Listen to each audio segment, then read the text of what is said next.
to Season 2 of The Kurt Locker, a podcast that's often been described as a book club, but with Kurt Russell. My name is Andrew Gormley, and I am one of your hosts. I am joined on this episode by my co-host. She's been on no less than a mile of podcasts and has the audio to back it up. Whitney Nelson. Hello. Do you think we could go that far, take it to court with that kind of a claim? I don't know. You know? No. It doesn't seem based in reality. I think that the world is very different now, and even the idea of that is laughable. There are consumer protection laws, Whitney. Get the Better Business Bureau involved in this claim that there's a mile of cars. We got to go out and measure them. We gotta. Oh, it's good to be back. It's good to be back and doing this after a little hiatus. But we couldn't make it work. Either I was unavailable or you were. But how are you feeling? Okay. Yeah. The world is, what it is. But overall, I'm doing pretty well. Had a few days off, went to the woods. I've got some tequila beside me right now. So all things considered, it could be a lot worse. As we had just discussed, I got my second vaccine shot just a few hours ago. Freshly inoculated. Right, yeah. Now the countdown begins until... Like I've said, I'll just continue to wear my mask, but I'll feel better, So that's pretty good. Things are looking up, They are. I'm excited to chat about this one, our first episode of season 2.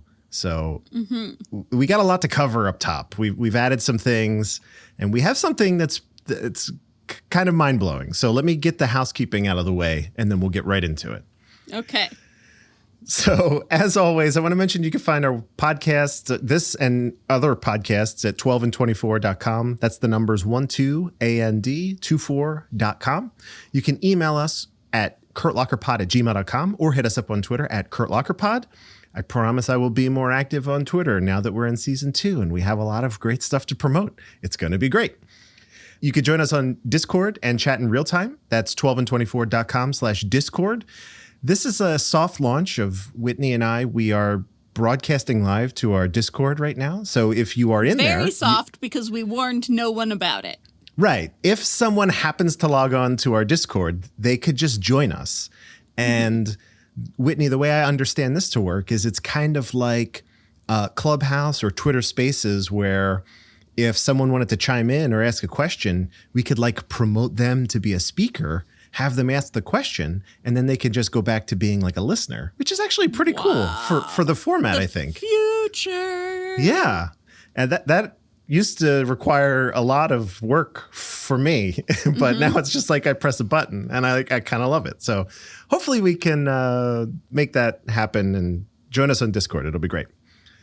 And then finally, if you want to support us with just a moment of your time, please share the show with your friends and rate and review us on iTunes. It brings more folks into the fray. We game the algorithm. Everyone hears more about Kurt Russell. Whitney, it's right in front of you. It's in our notes here. It is. I have already read it, and it's incredible. Yeah. But for those that do not have the document up in front of them at the computer, oh God, tell us about Lane Train 11. Lane Train 11... Maybe I don't know if this maybe holds true. Maybe our biggest fan. I don't know for sure. I don't know if that's true, but I will say they are certainly a notable fan. Right. Certainly one of the climbing most the ladder. This is an online experience that I and most people have never had before. Never had. So put Lane Train 11 down in the history books. It is most unprecedented. I'm going to read an updated review from Lane Train. It seems like I'm doing this almost every episode. Here we go. The title of the review has been updated to the word invite. Here it goes. First of all, to put it out there, it would be an honor to watch any Kurt Russell movie with you guys. And I guess that's in reference to we're going to do some watch parties soon. So Yeah, so definitely be on the lookout for that. Now to the main question at hand. I got my fiance to start listening to your podcast, and she also feels that you are the greatest of all time. Thank you. Thank you. Thank you, future Mrs. Lane Train. The question is, with how great you guys are, we both want you to come to our wedding in July. Do you accept or not? We all could do a live show. Incredible. Incredible. Lane Train, thank you. It is an honor. It is an honor. Yes. Whitney, I don't know what you're up to in July. Well, as of right now, I'm not planning too much, but I don't know where Lane Train 11 lives. That's the kicker, right? That's the real question. Yeah. How much of an excursion are we talking here? Right. And you know, is a wedding the place to do a live episode? I don't know. I don't know. It's certainly worth a go. Never say never. You know what I mean? Yeah. Well, I am game for it, and it sounds like both Lane Train and his fiance are fond of us. So I'm not ruling it out completely. I just don't know how enjoyable that would be for the other wedding guests. Really. Well, yeah. I mean, if we're grabbing them as they're walking down the aisle to be like, quick, what are your thoughts on Kurt Russell? Top 10 Kurt Russell films go. Between walking down the aisle and, standing at a podium saying, I do. If we can sneak it in there, I'm sure everyone would be entertained. Okay. Lane Train, you're on the Discord. Feel free to reach out, send us an email, tweet at us, whatever's easiest. I'm not ruling it out. I'm just logistically, things would need to be figured out. Congratulations also are in order for the two of you. I'm always up for a little free chicken or beef, so. Yeah. Don't you dare give me the vegan option. How dare you? Yeah, that's amazing. That's incredible. Thank you again, Lane Train. So funny. If you were so inclined to write a review and update it weekly, we would read it weekly. That's basically how it goes. Weekly. But also, if you just want to do one, we'll read the one. Not everyone has the devotion of Lane Train 11. Correct. It's a lot. It's a lot. But thank you either way, Lane Train, and anyone else who chooses to review us. That's great. You're a beautiful soul, and so is your fiance. See? There you go. There you go. Immortalized in audio forever on the internet. There you go. Whitney, I would love to bring back a segment that we had on our previous podcast, and I think it's timely. I agree. The segment is essentially what was happening in year, right? And maybe we should have been doing this all along, and I kind of thought about bringing it back, and listener Claire had also mentioned that she missed it, so I was like, oh, this is great. So all we're really trying to do is paint a picture of what was happening in the world at large, and then just to put a little perspective about where we were at as a culture when this movie came out. Yeah, we try to do, I think for the most part, we try and succeed to give context. When we were talking about stuff like the computer wore tennis shoes and how that was happening alongside Vietnam and things like that. So I think we try, but we throw out a lot of facts up top, and then we can maybe help try to contextualize some of the films we're watching. So I'm just going to list a couple things here really quickly, if that's okay. Right out of the gate, 1980, Ronald Reagan, and this is just me editorializing, but whatever, one of the worst people in history, is elected president. Amen. Okay, great. Good. That's not what it said. It was just on Wikipedia. Say it again for the people in the back. I just added that one of the worst people in history, Ronald Reagan. He gets elected president, unfortunately. We do not endorse Ronald Reagan for president here at the Kurt Locker. No, can we go time machine? Anybody? Okay. I mean, if I have a time machine, that's one of the things I'll do with it. It's on the list. Just go person to person and be like, yo, Reagan, don't do it. Right. We can't be messing around with this guy.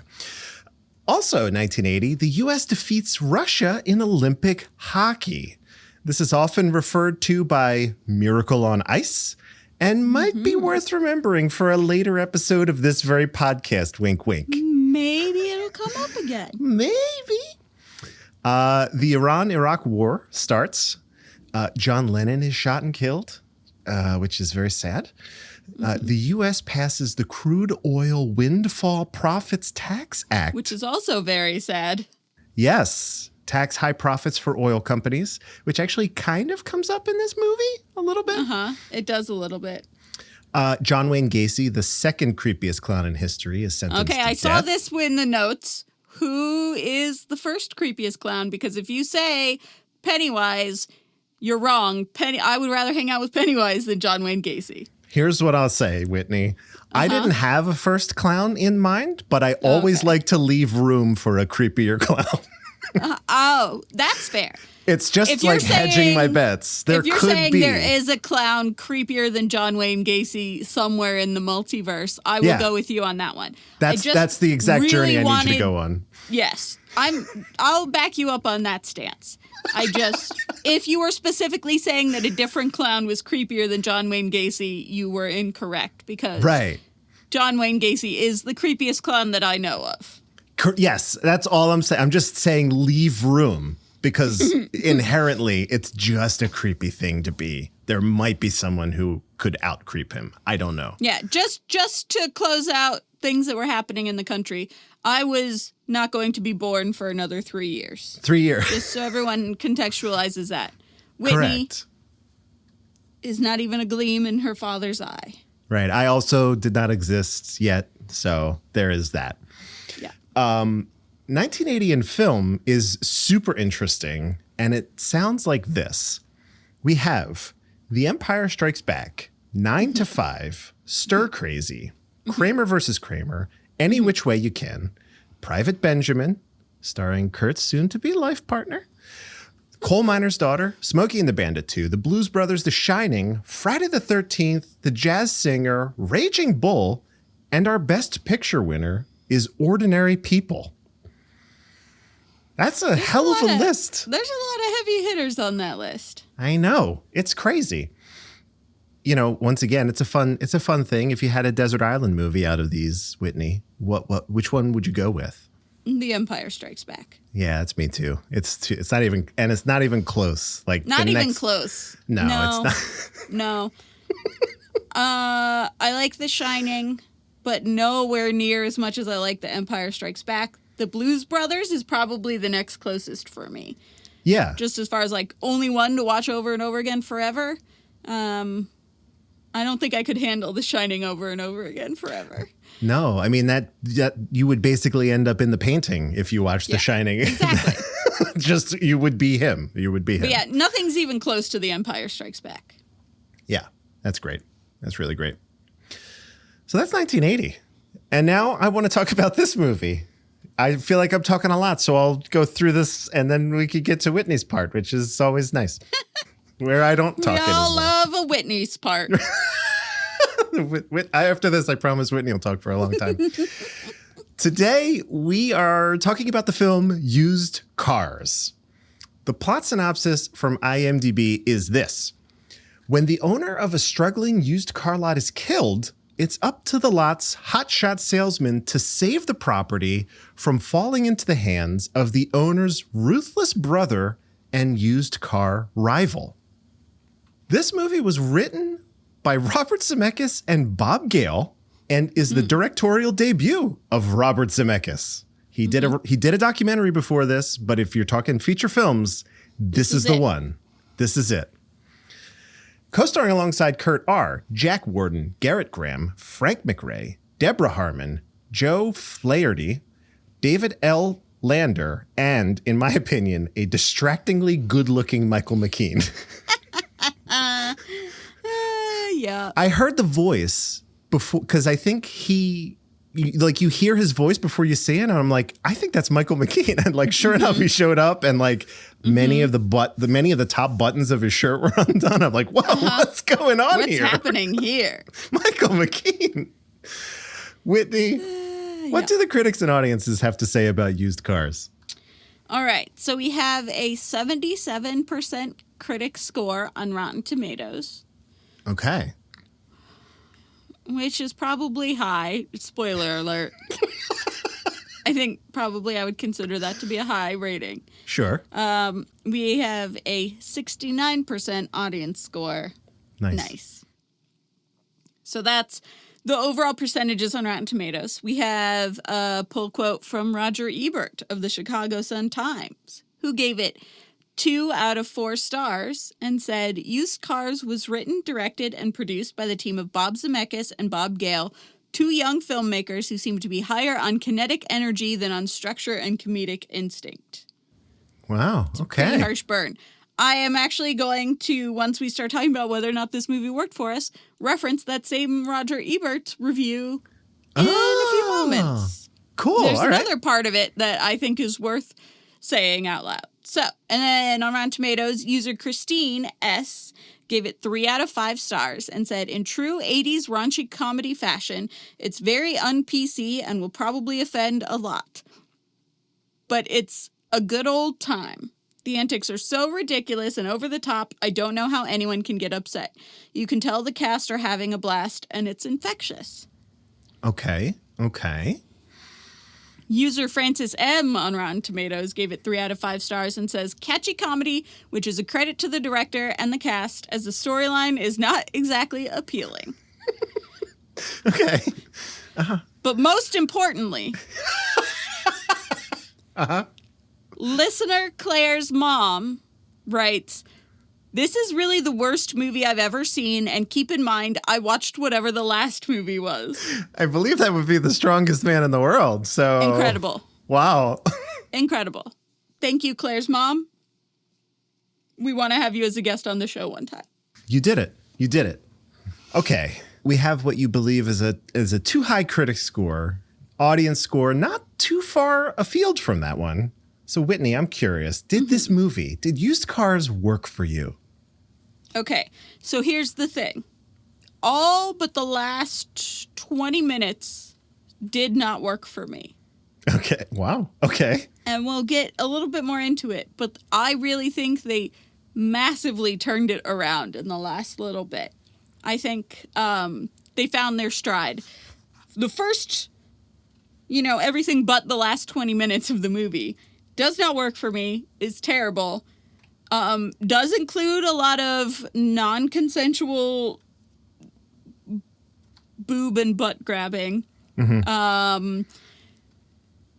And is generally just kind of all over the place. The only thing in the first, the majority of the movie that's worth watching the movie is Toby, the dog. The dog. Who is an incredibly adorable little beagle who is also outstandingly well trained. One of the first jokes in the movie is an old guy fixing a car and tells Toby to go get a Phillips head screwdriver, and the dog goes to the toolbox and brings back a flathead screwdriver.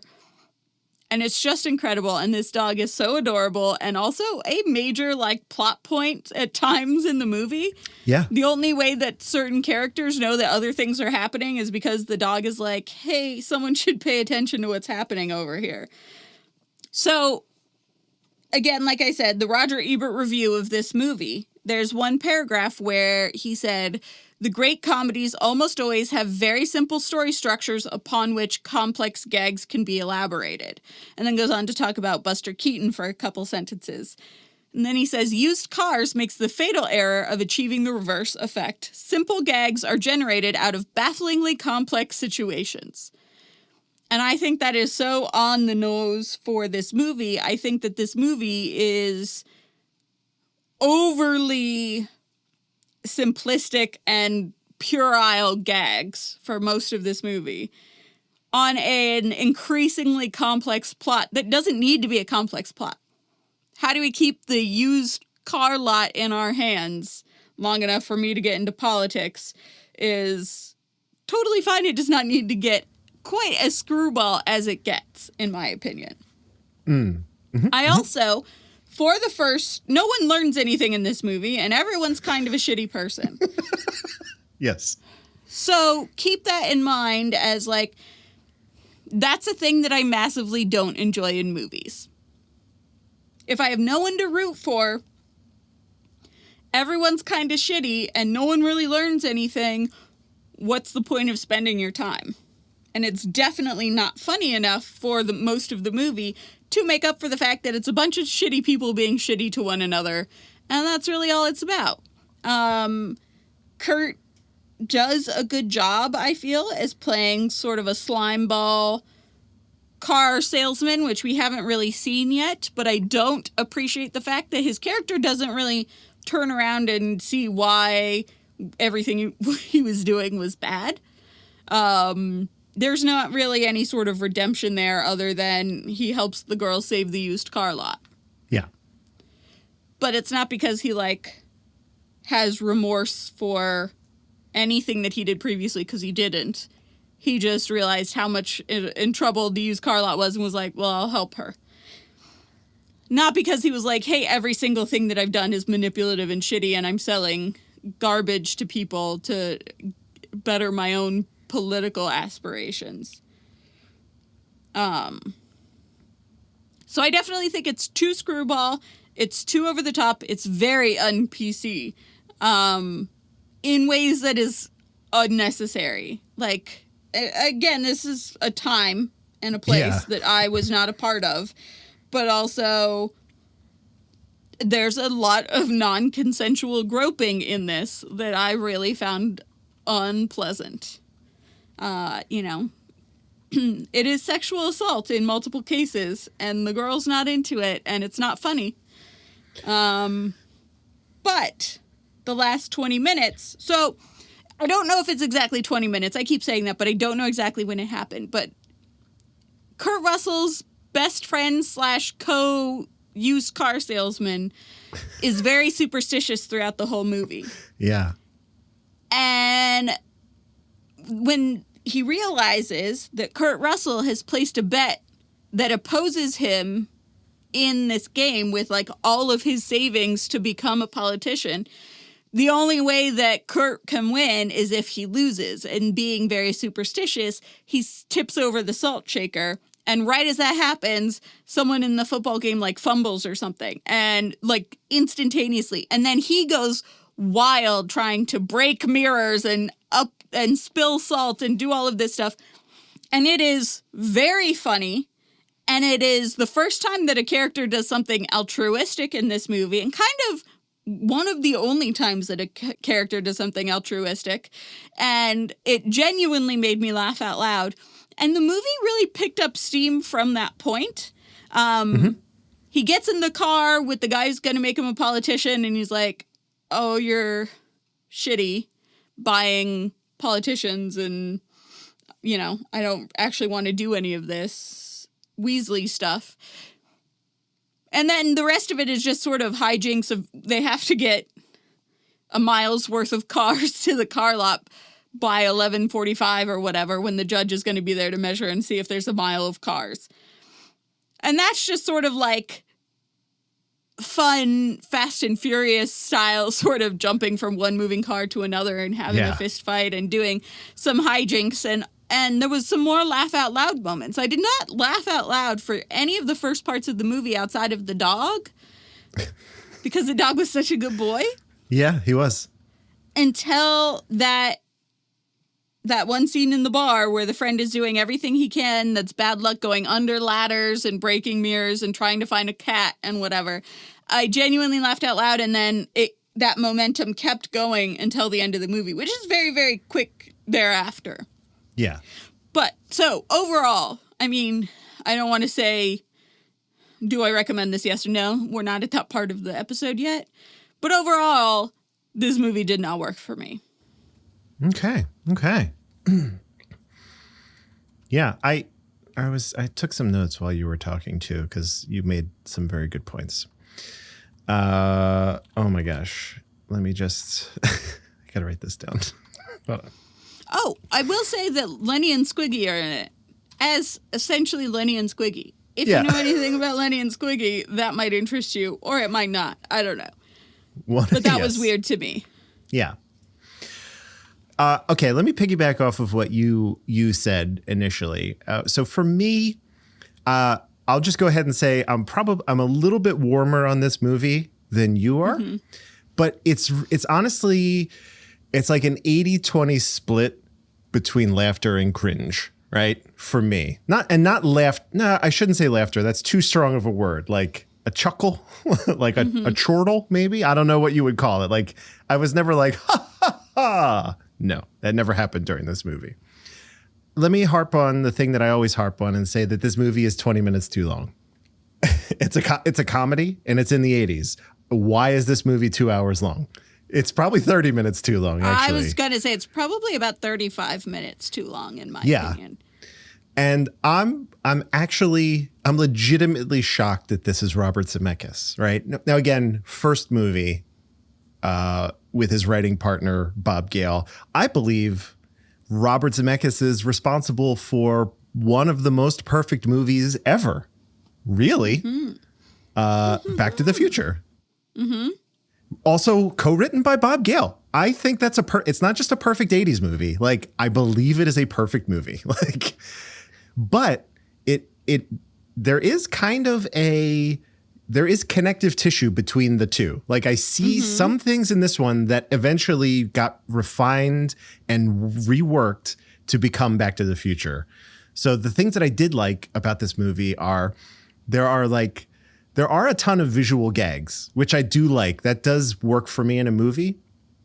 And there are so many plants and payoffs. It's incredible. Like that is what reminded me of Back to the Future. These two, that's like their signature thing, I guess. Because I was looking at the other Zemeckis movies and I'm like, oh yeah, they all kind of have, if you're like, well, I mentioned Back to the Future, but also like Who Framed Roger Rabbit, right? Like they'll set up a thing in the beginning that doesn't pay off until like an hour later. And you're like, oh, that was pretty good, actually. The red car is one of them, like the whole red car thing. But like the visual gags of like the bubble gum to hold the bumper on, which is so dumb. But I was like, okay, I'll take it. The taxis that are sprayed blue, the new car smell spray on it's like just a piece of shit car. I'm like, I like it. That's funny. And that his fridge is, when he opens his fridge, it is, as far as I can tell, so much celery. It's celery, a case of Coors Light, and a giant safe full of money. And I'm like, behind all of the celery. That was like the thing, is he had to move all the celery to get into his safe. Yeah, I'm like, this says a lot about this character without saying anything. You know, like that says everything you need to know, kind of. So I like that stuff. The visual gags, the plants and the payoffs, and what you had said, basically from that point in the bar, the movie is solid. And I think, I can't be sure, but if we watched Zemeckis and Bob Gale's collaborations from essentially that last 20 minutes on, I think it's more like that 20 minutes and less like the first hour and a half of this film, if I had to guess. In our Discord, I was talking with Claire, who I mentioned probably on every episode now, and as well as her mom and her delightful family, that I was like, this is like, it was made in 1980, but this is the most 1980s movie I think I may have ever seen. Like, when you say like 80s movie as a descriptor, some people might think of like John Hughes or like Rob Reiner, but there's also the negative connotation. It's like movies that are problematic and don't hold up, and portray people of color or women as stereotypes, gratuitous nudity, you know, like, and this movie has so much of all of that. Yes, it does. It's at 11. Like, that's the cringe part. When basically they rely on the punching down stuff. And I was like, I literally like recoiled into my own body. Like, yeah, no, it's bad. It's in a few places it is very uncomfortable. And I guess that was like I'm not excusing it. It was like very much of the time. I'm guessing like what Animal House came out like a year or two before this. And then like in this same time frame, you have movies like Porky's and like Revenge of the Nerds. So like if you're that's like what you're, use that as your basis for like what this movie is. That, like very, very close. It tends very close to that. So far and away, the thing that I noticed the most is like, this is like the darkest movie we've watched. It's Oh, not, it's yeah, not, by It's far. not even close. Like, but I did get some, and take this how you will. I got like some Coen Brothers vibes from this. So like, not like Raising Arizona. It was like the touchstone for me. Just vibes. It's not Okay. like Raising Arizona. Just like vibe wise, it's kind of how it felt to me. It's like very rough around the edges. Mm-hmm. So Rudy, played by Kurt Russell, is a person that I think I would hate in real life. 100%. Yes. Yeah. But in this movie, because he is positioned as an underdog, I still found myself rooting for him. Like, in spite of myself, I'm like, I would hate this guy. But Yeah. I hate the brother more. So it's only like because the brother the guy killed his brother, I hate him more than I hate Kurt Russell, Rudy, in this movie. Yeah, to me, the character felt like he was cool with like his lot in life, like living in a trailer and hanging out with strippers all the time. And like you said, no one really learns anything as far as I could tell in this movie. So I'm like, I could take it or leave it. Like, don't really care about this guy too much. I will say, I think the way that they positioned him in this was to make him like an everyman. And I think that's probably why this resonated with people so much. Like There was an astounding amount of cursing from him that was very clearly like, we've seen it from so many child stars that hit a certain point of adulthood where they're like, I'm an adult now and no one sees me that way. This movie was very clearly like, Kurt Russell is an adult now and he's going to say fuck.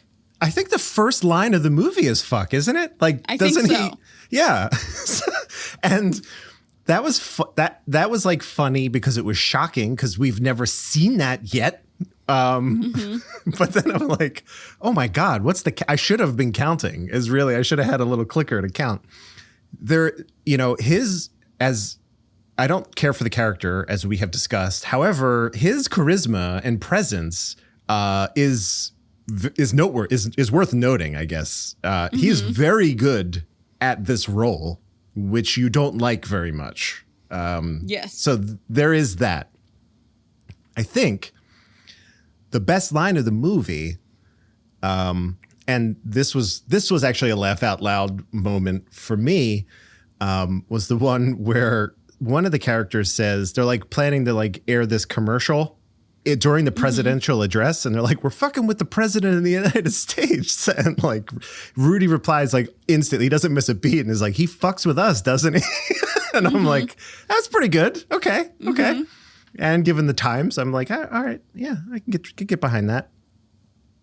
Overall, I'm not right with the audience percentage on this one, but like kind of in that area. Like, I didn't laugh a lot. I cringed hard, but overall, I found it, just as this exercise that we're doing, of refreshing change of pace from what we have been watching.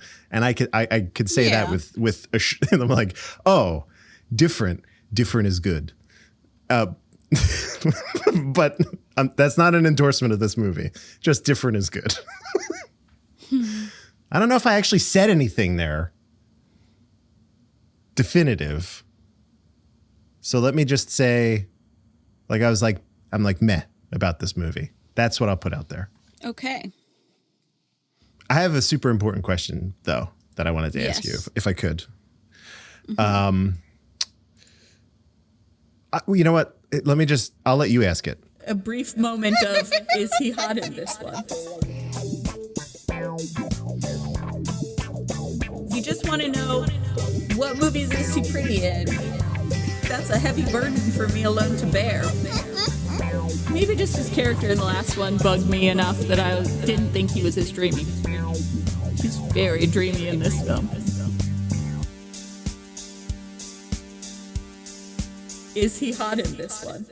Whitney, I think his character in this one might have bugged you. It did bug me. So the answer is no. Okay. Except for when she's leaving the bowling alley bar and he chases after her and is like, might be the most fun I've ever had with a woman. Yeah. When he is in that moment, very vulnerable, he's attractive. Okay. But for that's the the only rest time of in it, this whole movie. Got it. Okay. He's a little bit disheveled. He's being earnest. He's like, I don't think I've ever had this much fun talking to a female. That was the only time.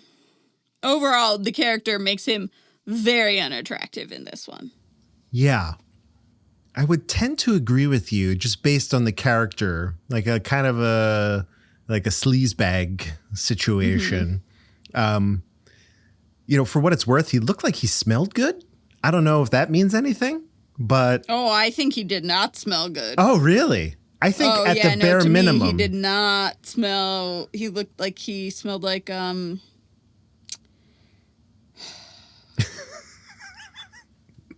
motor oil? I can't... Menthol cigarettes? No, I can't think of the right... I don't know men's colognes. Brute? Yeah, maybe Brute. Maybe Brute. He looks like he smells like Brute. Oh, that's no good. That's no good. I thought at least a redeeming quality would be like smells good to make up for all of the other shitty stuff he's always all about. But maybe you're right. Wow, I'm glad we chatted about that. I had a feeling I knew what the answer was. Yeah, I mean, I feel like the Dexter Riley trilogy really gave you good insight into where I would fall on it for this specific movie. Yeah. Let me say it was interesting to see him. This is like full ass adult Kurt Russell now, because there's the 5-year gap where we didn't cover the TV movies and television shows that he was on. So we hop from 75 to 80. So now he is man Kurt Russell now, which is man. He is man. So that was good. Yeah. I don't think I have anything else to say about his attractiveness or the film, really. We got to cut this shit down. That's all. Every time. That's like, I feel like a broken record. Every time. I got to just say 30 minutes less all the time. That's generally a good rule. Especially for a comedy, though, right? Even for films that are really tight. It's like, if you can figure out what 30 minutes could come out of this, you could make this movie even better. Because there's always going to be something that doesn't need to be there. No, every time I think like I could undertake this. I don't want to, though. If I go down that road, I'm like, I'll do the Andrew edit. It's like, don't do it. Don't do it. I don't have a good segue. I didn't set myself up for this. Ads. There it is. Great segue, Whitney. Ads. I did it. I want to tell y'all about Backblaze. Oh my gosh. I can't believe it. They were like, you know what?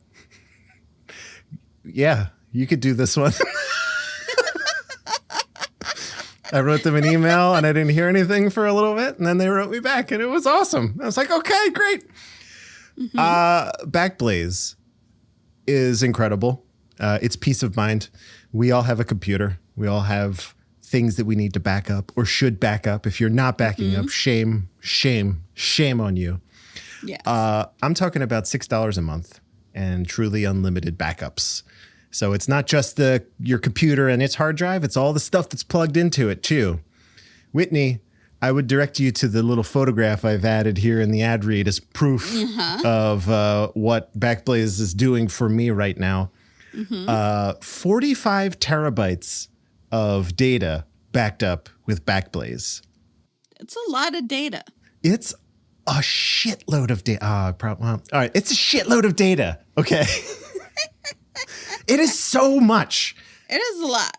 It's very much. I put them to the test because I'm clearly what they would describe as an outlier, which I think is the reason why they're letting us continue these ad reads. Because 45, most people over the course of having a computer probably don't accumulate that much data. But it just comes with the territory of what I do for a living. Large, high-resolution video files. It's craziness. Backblaze is great because it's easy. It sits in your menu bar on a Mac or taskbar in Windows, and it just sits there and backs up throughout the day. Overnight, it's backing up. In the morning, it's backing up. It's not affecting your connection speed. If it sees that you're doing stuff, you're on Zoom, you're downloading files, Backblaze slows itself down automatically. It's super, super smart.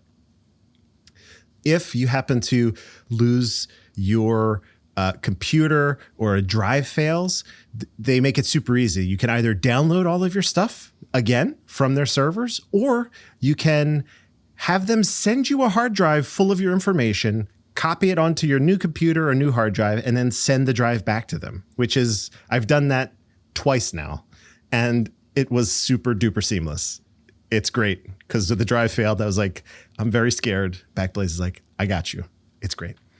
All of it's encrypted.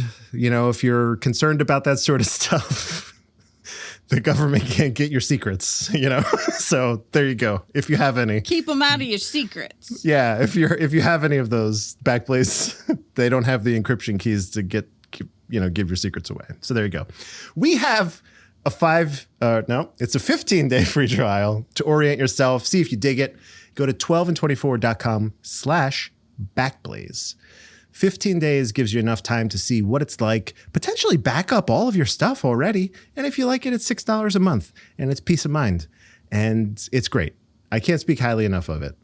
I'll tweet this photo out. Y'all don't even know. It's 830,000 plus files that I've backed up.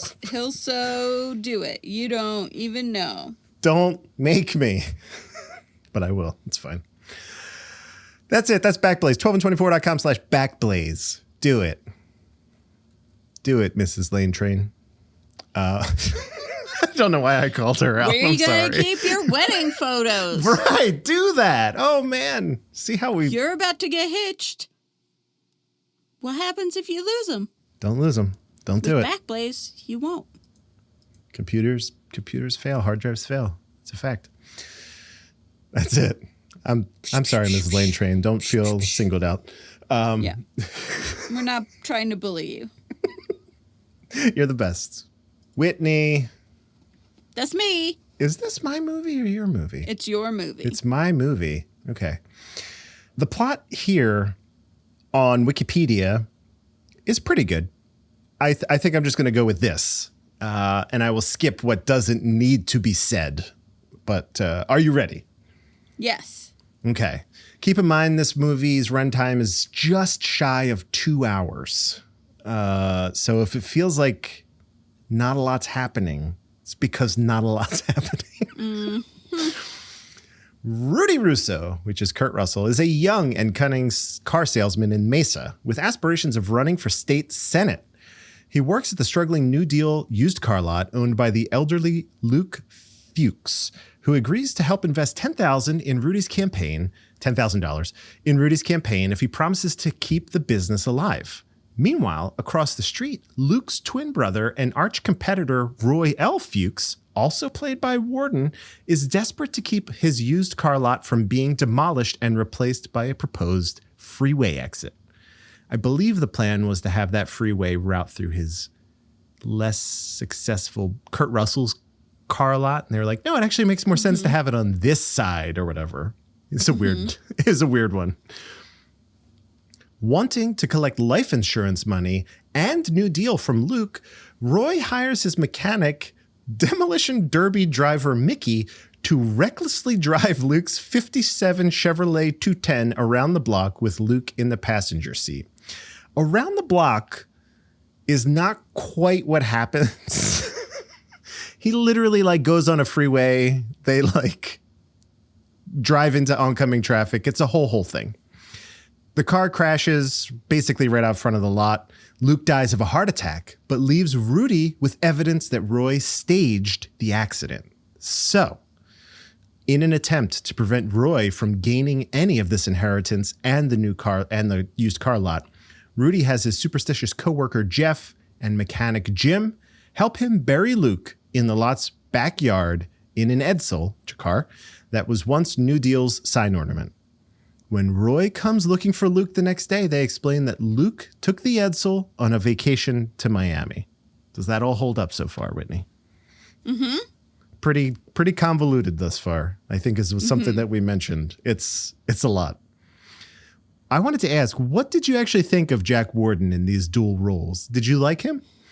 I mean, I think he did the most he could with what he was given, but I do think it was a pretty wacky caricature of a person, of two people. Yeah. It was very mustache twirly on the bad side, and then, wholesome to a fault on the other. Mm-hmm. The one thing that this opening leaves out is right before he died, Luke receives a phone call from his estranged daughter, who he hadn't seen in like 10 or 15 years or something like that. Anyway, the following night, Rudy and his friends make a live broadcast of a car commercial in the middle of a football game, but it goes awry when Jeff finds out the car on display is red, which he believes is bad luck.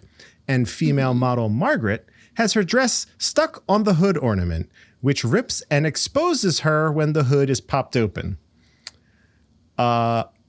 This scene had the potential to be a quick laugh, but they lingered on this shot of her for about 30 seconds. Mm-hmm. And it just felt so gross. So gross. I don't know. Or just not do it at all. That's also fine. Yeah, ideally, don't do it. I don't know, Bob Zemeckis. Maybe. Just a thought in retrospect. I have notes. The commercial results in New Deal receiving a massive number of customers the next day. In one deal, Jeff cons a family into buying a station wagon by having the lot's mascot dog, Toby, fake being run over during a test drive.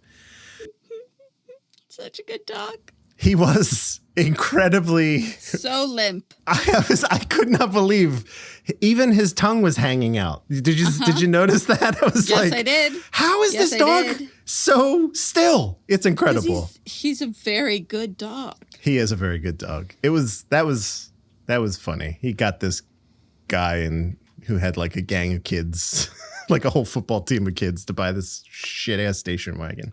Anyway, when Roy lures customers, this is the other brother who is not dead. When Roy lures customers in his lot by hiring circus animals, Rudy counters with a live stripper show. Luke's estranged daughter, Barbara Jane, who I mentioned was on a phone call, visits the lot in hopes of reuniting with him after more than 10 years when she dropped out of college to live on a hippie commune. But Rudy conceals the truth about her father by taking her out on a date and inadvertently convinces her to stay in town. Rudy's gang broadcasts another commercial in the middle of Jimmy Carter's presidential address, destroying some of Roy's used cars in the process, most notably his prized Mercedes SL. In retaliation, Roy storms into New Deal and attacks Jeff before discovering Luke's resting place buried in the lot. Roy brings the police to New Deal to dig through the backyard the next day, but Jim has taken the Edsel out of the pit, placed Luke's corpse in the driver's seat, and has rigged it to crash into a power transformer and explode. Everyone believes Luke was killed in the fiery accident, and the evidence is destroyed. Roy believes he now has possession of New Deal, but Rudy points out that Barbara, as Luke's daughter, is effectively the new owner. Eventually, Barbara discovers the fiasco over her father's death and fires Rudy, Jeff, and Jim for the scheme. As a final means of shutting down the New Deal, Roy has his connections in local television change Barbara's commercial to imply that she has a mile of cars and pushes a trumped-up charge of false advertising. Rudy's luck changes when he wins a bet on a football game, guaranteeing him enough money for his campaign. This was in the aforementioned scene Whitney said in the bar where he's spilling all the salt and breaking all the mirrors. Very funny. Once he discovers that Barbara has been sued for false advertising, Rudy convinces her to tell the court she does have a mile of cars. To avoid a charge of perjury, she must prove it in front of the judge by having over 250 cars on her lot by 2:45 p.m. Rudy spends his Senate run investment on 250 cars bought from Mexican dealer Manuel and having 250 student drivers deliver them to New Deal in less than 2 hours. After overcoming Roy's attempt at disrupting the resulting convoy and Jeff's superstition of driving a red car, the drivers arrive in time. The total measurements are just long enough to equal a mile, saving the used car lot. Roy's former attorney informs Rudy and Barbara that once the freeway ramp across the street is constructed, New Deal will become the largest dealership in town. Mm-hmm. Roll credits. I wanted to point out one thing, Whitney, in this final stretch. I completely forgot about it until I read this because it's been a minute since I actually watched the movie, as we discussed before we started recording. There is a stunt in this movie where a car jumps over a moving train. Correct. And it is spectacular. Yep. But again, that's in the last fraction of the movie. Yes. All of the jokes and all of the stunts and all of the screwball comedy and whatever just works in the last little section of this movie. Yes. I mean, because I saw that and I was like, there's no way that happened. And I watched it and I'm like, then I like went and I read about it and they're like, yeah, this was a whole thing. Mm-hmm. Like it was a lot. And it looks all practical. It looked incredible. Like, well done. A car jumps over a moving train. That's it. That's the film. Whitney, we have discussed our thoughts and feelings. We have run down the plot. We have determined that he is not hot in this one. Now I ask the question, do you ultimately recommend this film? I do not. Okay. Andrew, do you recommend this film? I recommend a lot of Robert Zemeckis films. This is not one of those films. I recommend Robert Zemeckis as a filmmaker starting at about 1985. This is just 5 years too early. So no, I do not recommend this movie either. But now, the more interesting question is, where does this fit in your Kurt Russell ranking?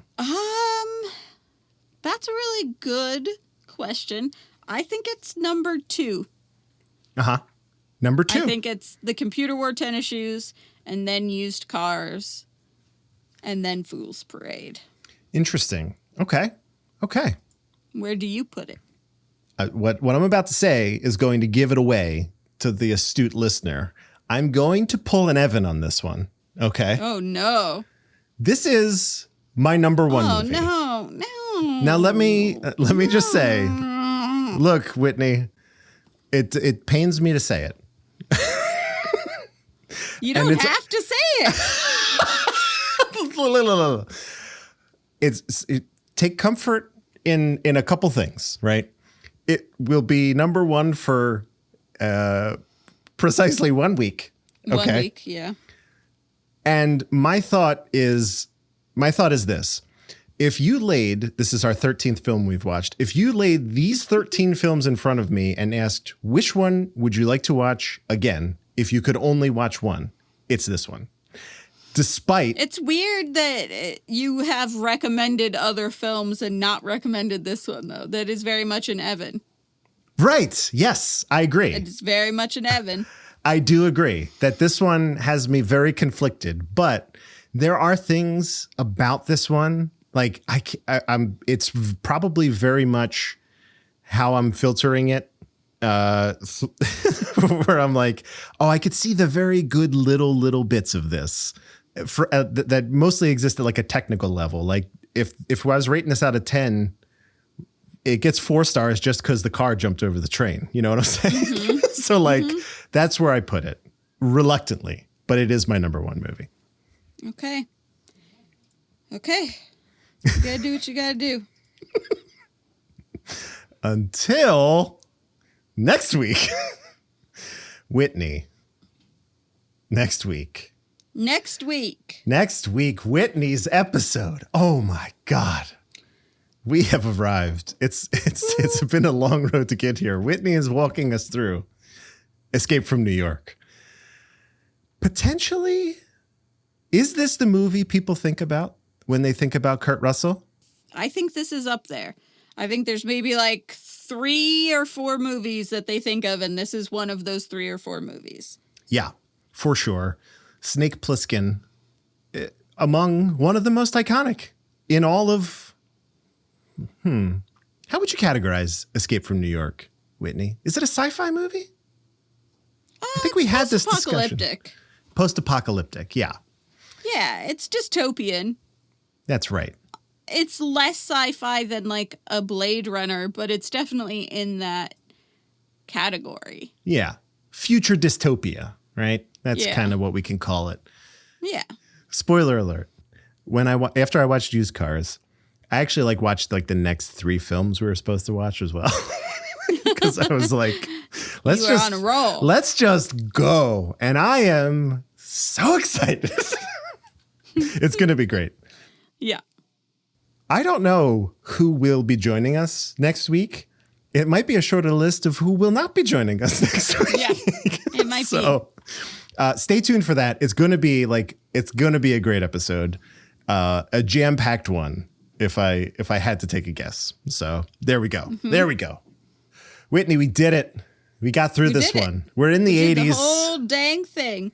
It's like a rocky start to the 80s, but the future looks bright. The future looks bright. If people wanted to find and keep up with you on the internet, where might they do that?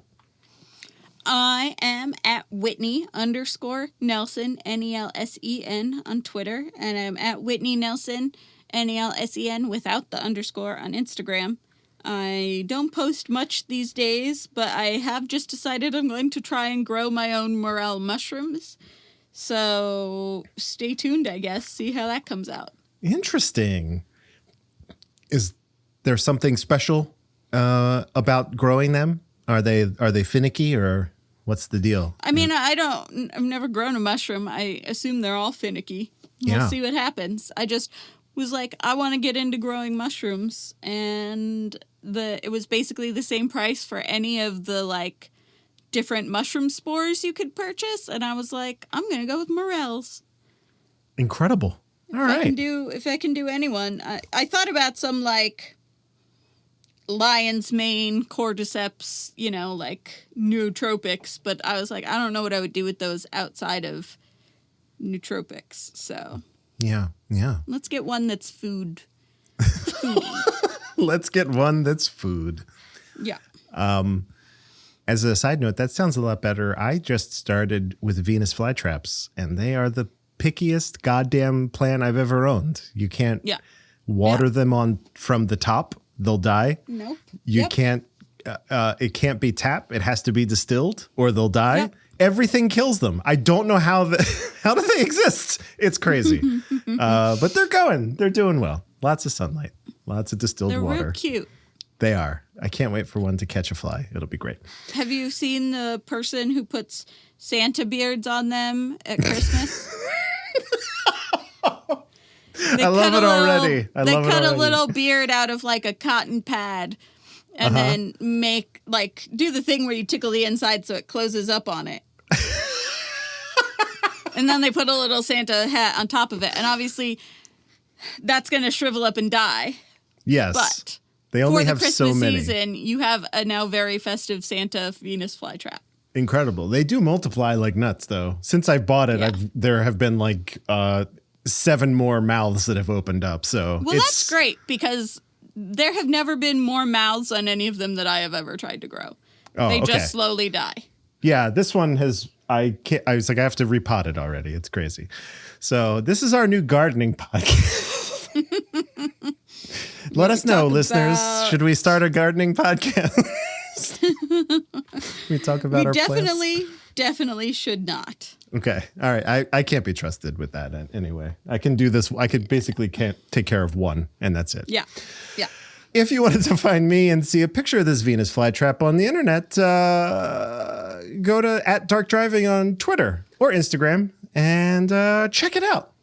And that's it. Join the Discord. You can listen live. I don't know if anybody did. It doesn't notify us, but that's okay. Hopefully for Escape from New York, Lane Train, Mrs. Lane Train, Claire, everyone, please come on by. It's going to be great.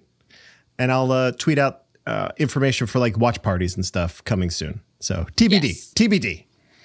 With all of that, let me go ahead and press the button. That one. Oh, man. And just say thank you all for joining us. And in the immortal words of Jack Burton, sit tight, hold the fort, and keep the home fires burning.